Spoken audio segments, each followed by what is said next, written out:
Hello, everyone. Thank you for tuning in to another episode here at the Podcast. Today, we have another special guest with us today, and she's going to give us a little insight about herself and the great work that she's doing for the people here in Bridgeport and surrounding towns. Do you mind introducing yourself?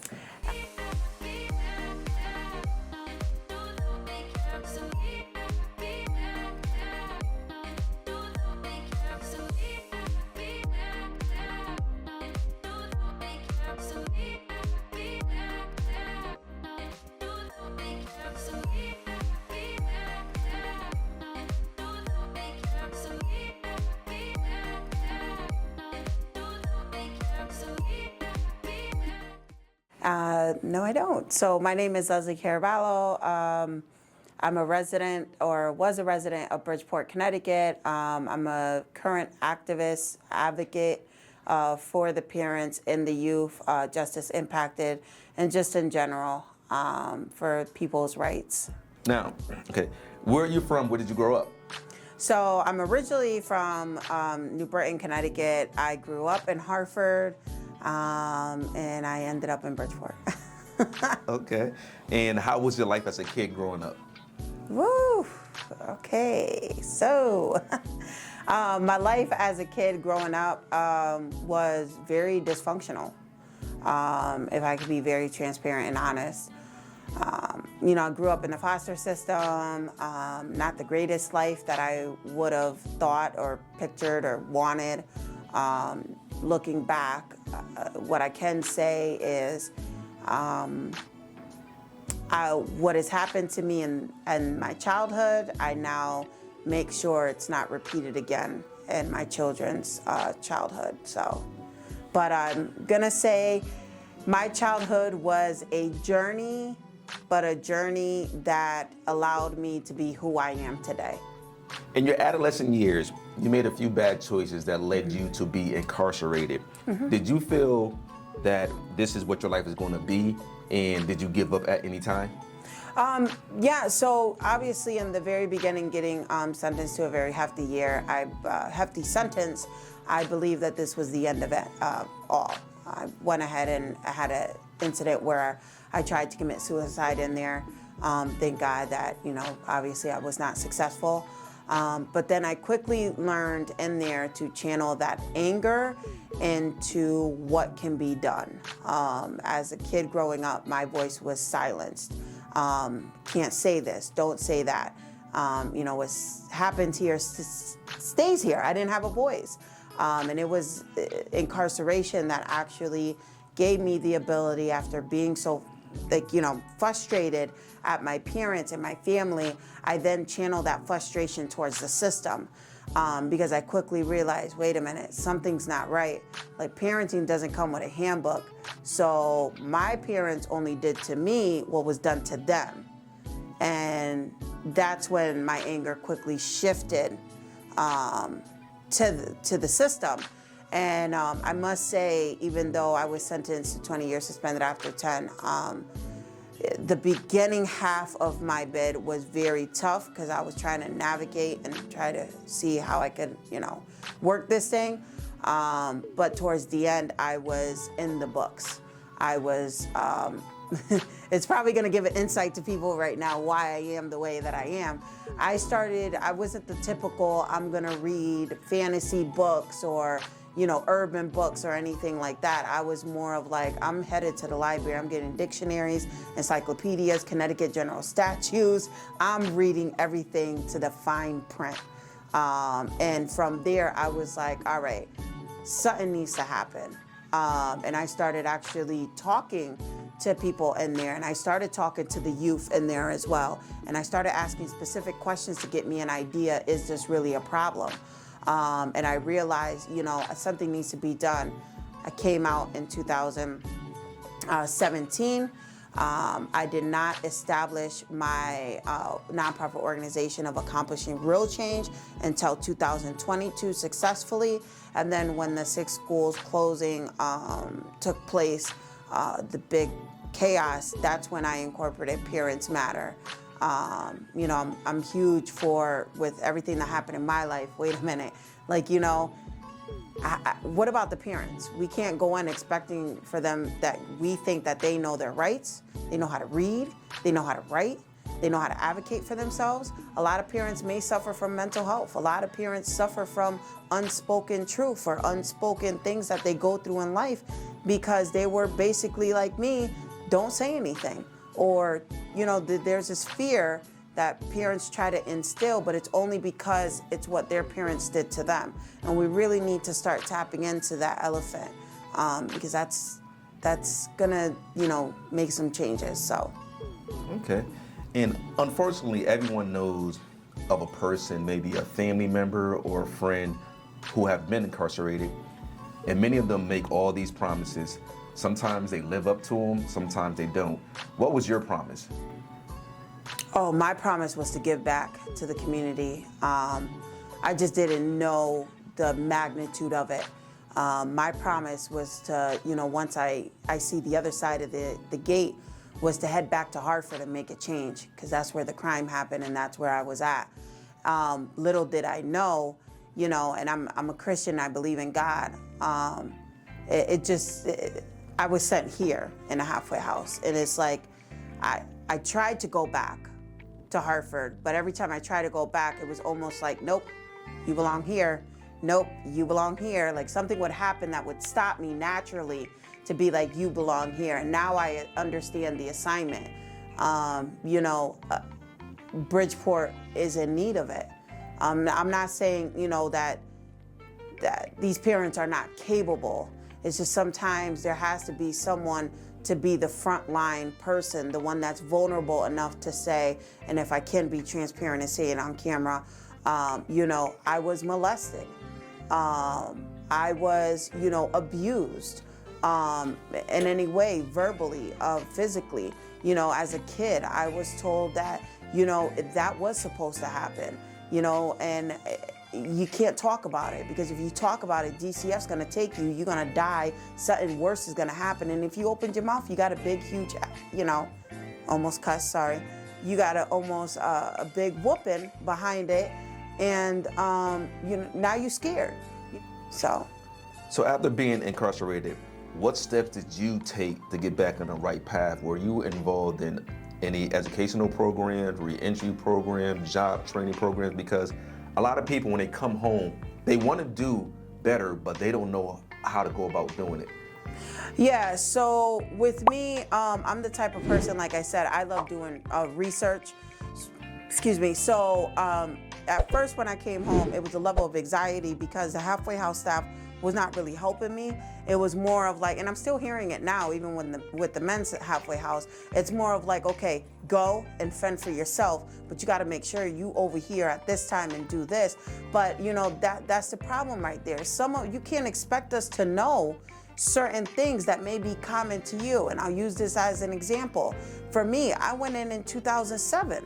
They still had the flip phones, the Boost Mobile chirp, the where you at. I'm not even trying to be funny, but they still had that at that time when I went in. Technology is so advanced now. When I went in, it was MySpace. I'm not even being funny. Where did Facebook come from? I think I just started hearing about Facebook and stuff like that. And it's just like, people got to take into an account. We don't know what's going on with the people that are coming out, right? So I'm not saying that. I understand programs have their own, policies and procedures and stuff, and people are like, no, we're not holding their hands. But essentially, it's not holding their hands, it's walking by them. Walking, because they told me to go on a bus. I didn't know how to be on a bus. I didn't know how to read the map. I was so confused. I asked for help. I got lost on my way to an interview. I got on the wrong bus. I freaked out. I called staff. I went back and missed my interview because I had a level of anxiety. And it was like, well, then that's your fault. And it's just a matter of, I had to go on the phone and do the research. And I was like, in the moments of panic, in the moments of stress, in the moments of, chaos, I tend to, I wouldn't say shut down. I tend to go back to what I created, which is stop, research, take a deep breath, go out there with a bang, advocate. That's it. And that's what I had to do for myself. So I had to do some research, and then I found myself in the halfway house. Well, why you don't go to Career Resources in downtown Bridgeport? They got this, they got that, you know, or why you don't go over, I heard Dress for Success is a connection too for an interview, you get clothes, all this stuff. Like, if it's programs that are out there, then it should be programs that are offered to us, not programs that we have to find out on our own, you know? So for me, I had to find out on my own. So earlier you mentioned advocating. How did you first get involved with a community event or doing community work advocating on behalf of the people? Do you remember that first event, and how did you get involved? There wasn't an event, to be honest with you. I was doing things behind the scenes, if I can be very transparent. I was more like, I saw things on Facebook, I saw people crying out for help, and I would like slip in their DMs. I would slip in their DMs and be like, hey, what town are you from? You know, and I was doing things like that. I wasn't really trying to be known or anything. And I've heard several people say, Leslie, you gotta register Accomplishing Real Change. This is serious, like you gotta do it. I'm gonna say the first time that I realized the advocacy that I had was at and I don't wanna make this political whatsoever, was John Gomes' headquarters. And I did not go in there in the stance of it was political. It was more of like, hold up, wait a minute. I just went to town clerk's office to submit a withdrawal because what I saw was black and white. That's real to me. I don't ever want to walk into a seat that's a cheated seat. I'd rather walk into a seat that's an earned seat. And it was like inside me, you know, it was like, go, speak. And I'm like sitting there with my camera, I'm like, I'm not talking, I'm not doing it. And it was like, speak. And I was like, you know what? Can I say something? You know, it went like that. And then just all of a sudden, I was speaking from like my heart, from like inside. I wasn't like, you know, it was like really, I don't know how to explain it. I was shaking inside, but I was speaking from the heart. You know what I'm saying? Like, I felt the need to say, you know, where I was coming from and why I did what I did. And it wasn't anything like, I think I said in that moment, I'm not representing no side. I'm just representing myself. And you know, what disturbs me is nobody apologized to the residents or to the parents or the kid. Like, you know, a sorry can go a long way. Why not one opponent apologize for what is happening? You know what I'm saying? And that was my moment when I was like, okay. And then from there, it was like an adrenaline to wanna, but a good adrenaline to wanna start, you know, not doing things behind the scenes anymore. Now let me step out and really help these people out in the open. Let me show them that I'm not standing or like, you know, standing in front of you or behind you. I'm gonna walk with you. So on the drive here, I was listening to the radio and I heard a quote, and the quote went something like this: many hands make light work. How would you interpret that quote? Many hands make light work. It means that it's just not hard. It wouldn't be as hard to accomplish real change if everyone was on one accord. To me, that's the way I'm taking it. Like, I always want people to understand they got the power. The city don't have the power. The government doesn't have a power. So whoever is in leadership really doesn't have the power. It's the people, us collectively coming together as one. We have so much power that we're underestimating. And if I can bring that out of people, by all means, I will do whatever it takes. So that's interesting that you said everyone coming together as one for a general cause. So one of the few things you've taken on is education with the Board of Education. I recently did an interview with someone and they said, I guarantee if you get the opposing sides from the Board of Education along with the parents in this room, they all gonna agree additional funds are needed and everyone wants the best for our kids. So In your opinion, from a parent who's not happy with the Board of Education, what is the first step beyond the funding that we obviously do need, because it's not just unique to Bridgeport, but what is the first step that is needed to start a respectful and a productive relationship to ensure that our kids have a quality education? We need to inform the parents.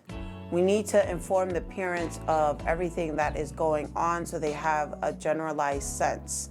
For me personally, I realize that people throw out big fancy words, and it throws off and intimidates a lot of people.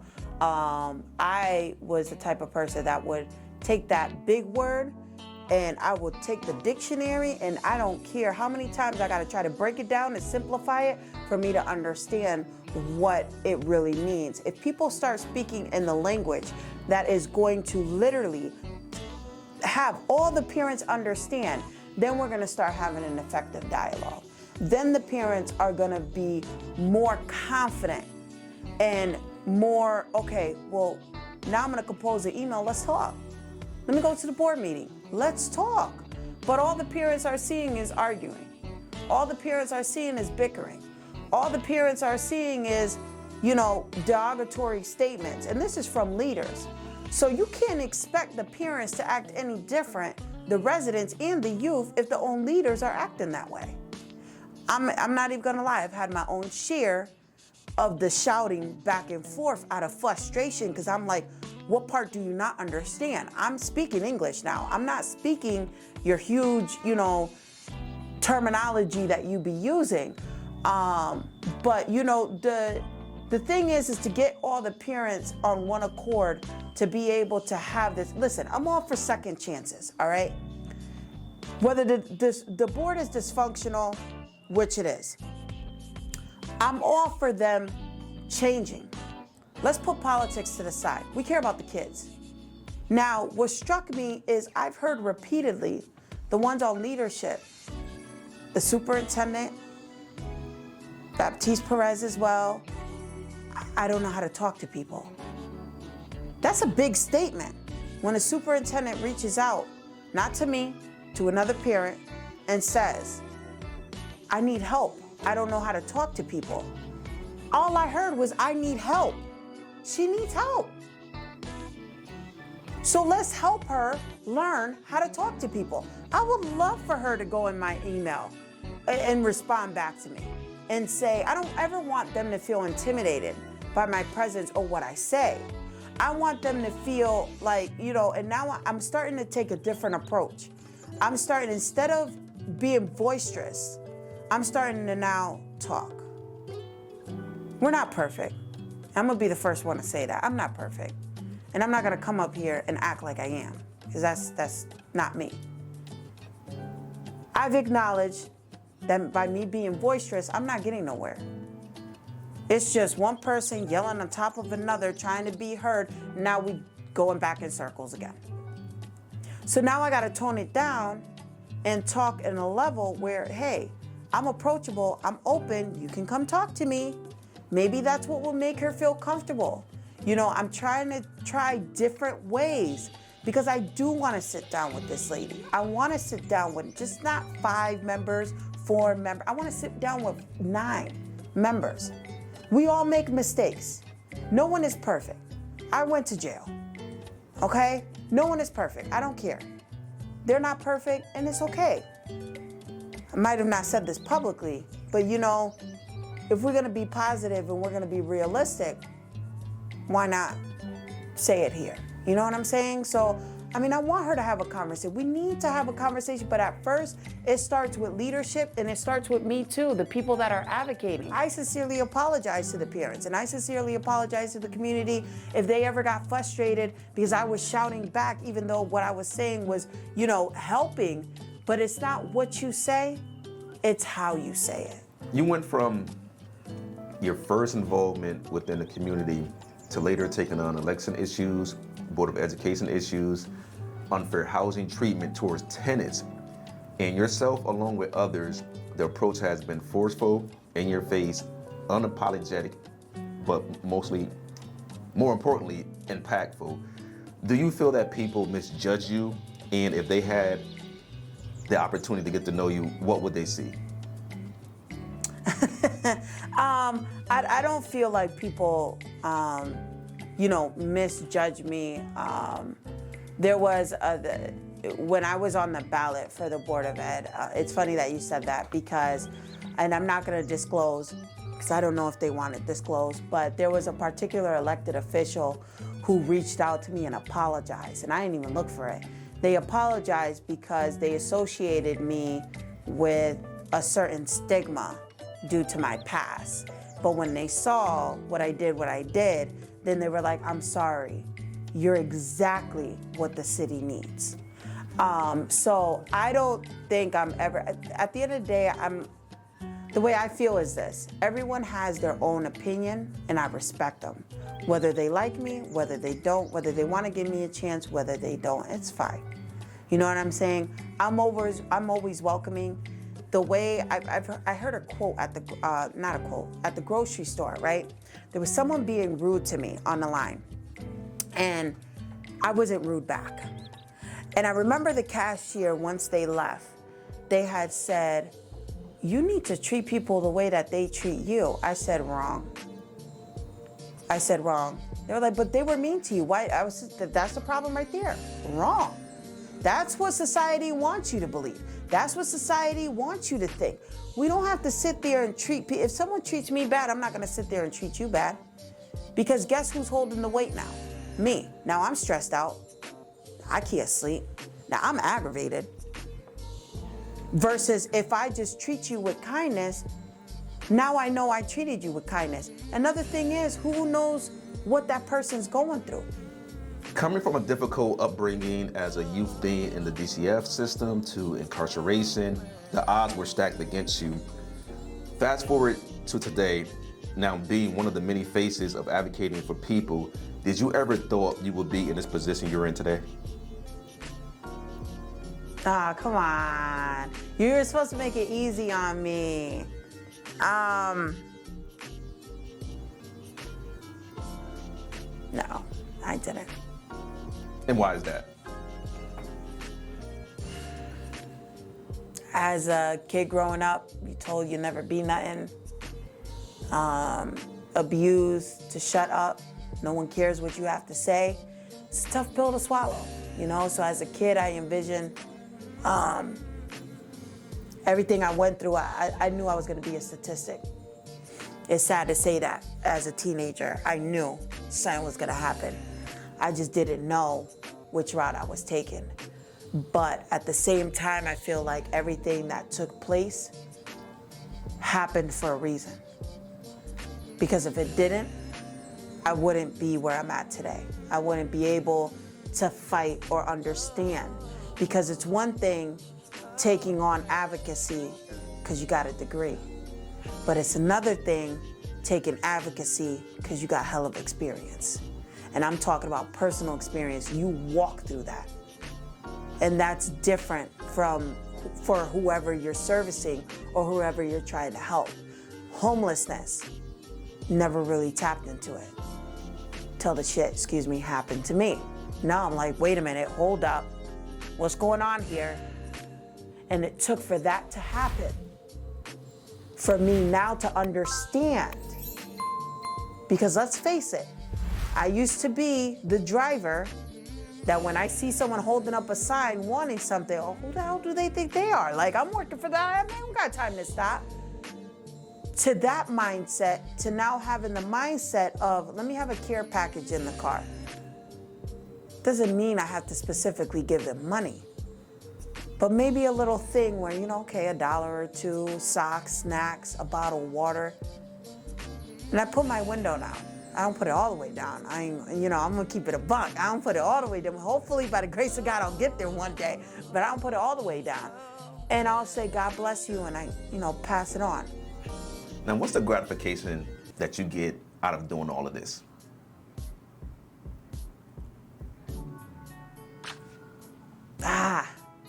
So for me, just thank you, Leslie. That part right there. Thank you, Leslie. You don't know how much you mean to me or how much you help me. I really do appreciate you. Thank you. That simple thank you means a lot. And how can people get in touch with you or follow you if they are in need of your services? Yeah, so, I do have the social media platform. You could slip in my DM if you want. That's fine. When you say slip in my DM, people associate it wrong. But it's Leslie Caraballo. You're going to see change maker, in parentheses. Also, my phone number, which I'm always giving it out, but it's actually my work cell phone number for the organization. That's 203-864-2009. You can always text me. I'm always responding back. One thing that people love is that I respond back quickly. I don't leave you on read. Like, even if I'm doing something, I'll be like, okay, give me a second. I'll acknowledge that. Because what I realize is when people are in a moment of crisis, people are in a moment of chaos, they just want someone to acknowledge them when they're reaching out to help. And sometimes we get caught up with our busy lives. And that 1 second that you take, okay, I'm working, give me 1 second, please, I'm working, but I'll get back to you. And when I do, I notice like they go from stress to, but if we take the time to just pause, hey, give me a second, or even the slightest bit of information that can help them will literally brighten their day. All right, Leslie, I would like to thank you for taking time out your busy schedule Thank to come you, here on thank this you. platform and tell your story Yes. and the things that you're advocating for. I really do appreciate it. Thank you so much. Thank you for having me. I appreciate it. All right.